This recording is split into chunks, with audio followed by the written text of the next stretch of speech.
Well, walang duda, matindi talaga yung problema ngayon sa usapin ng pagtaas ng presyo ng bilihin, pagtaas ng presyo ng produktong petrolyo, yung dinudulot na pagbagsak ng hanap buhay ng milyong-milyong pamilya, at yung nag-umpisa na pabigat ng pagtaas ng presyo ng pagkain sa mas marami pang milyong-milyong pamilyang Pilipino. So walang duda, may kailangan talaga harapin yung gobyerno.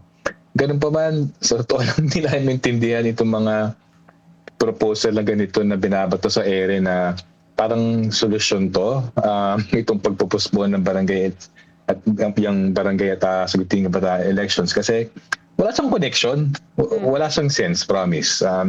Yung katwiran na makakatipid daw ng, depende sa estimate, may nagsasabi 9 billion, may nagsasabi 16 billion pesos, o sabihin natin, pira maximum, 16 billion. Walang connection yung 16 billion na yan dun sa pagresponde ng gobyerno.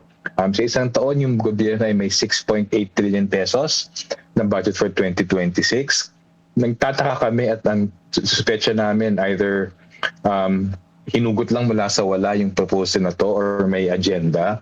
Walang connection ang pag-postpone ng BSKE at makatipid ng 16 billion sa harap ng may malaking pondong gobyerno na hindi naman kailangan dukutin sa bulsa ng elections at hindi binababoy, hindi binabastos yung sistema ng halalan. Ang dami natin problema sa halalan natin, yung pandaraya, yung pagdomina ng mga ilang mga pamilya dyan, ng mga dinestiya.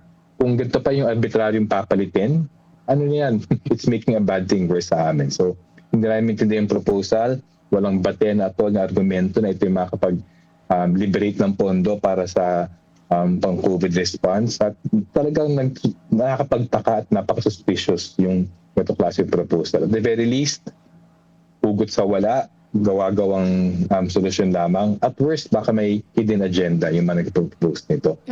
Alam nyo, kung talaga hindi pwede magkaroon ng halalan dahil may extreme circumstances, kung may gera, kung talaga may matinding kalamidad sa isang lugar, oo naman, I mean, yung burden of proof naman ang pagbigay ng justification and doon sa nag-propose, pwede naman kung kinakailangan. Pero walang umiiral na sitwasyon ngayon na makapagpigil sa pag-conduct ng halalan sa November 2026.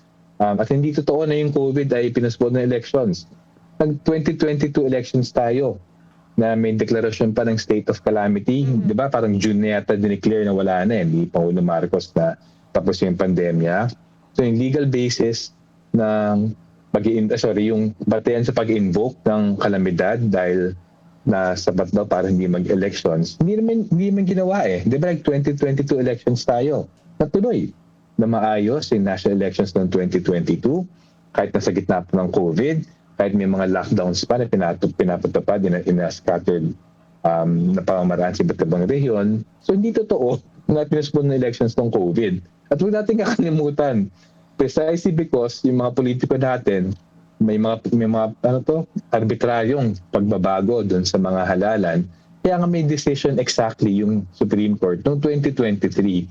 Sabi ng Supreme Court, kung babaguhin yung elections, kailangan meron kayong justification. Supreme Court na nagsabi na yung pagbabago ng SK elections from I think December 2022 na ginawang October 2023. Sabi ng Korte Suprema, kahit dumaan yan sa Kongreso, hindi siya constitutional.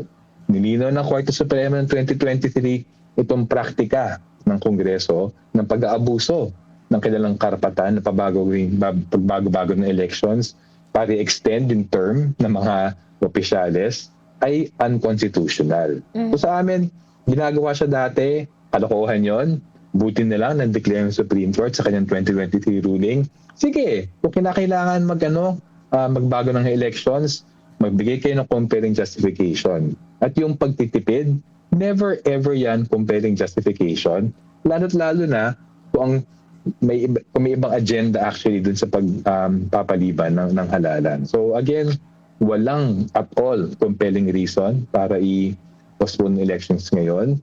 Kung ito ay isa pang hakbangin ng ilang mga mambabatas natin para higit pang babuyin ang baboy na ng sistema ng halalan. Hindi na nga tayo nakakuha ng mga tunay na representatives ng mamamayan dun sa pwesto Tapos gagantuin pa din yung election. Sa amin, it's sobrang arbitrary at the very least, At worst, sobrang self-serving.